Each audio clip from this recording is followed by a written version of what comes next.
পুরীর জগন্নাথ মহাপ্রভুর মন্দিরে সিংহদুয়ারের সামনে থাকেন পতিতপাবন জগন্নাথ মহাপ্রভু। তো চলুন সংক্ষেপে আমরা জেনে নিই কি করে এই মূর্তি তৈরি হয়েছে। সময়টা তখন 1500 শতক।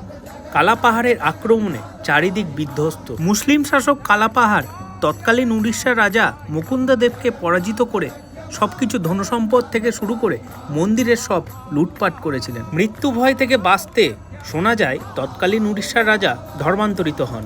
ধর্মান্তরিত হওয়ার ফলে তিনি মন্দিরে প্রবেশ করতে পারতেন না।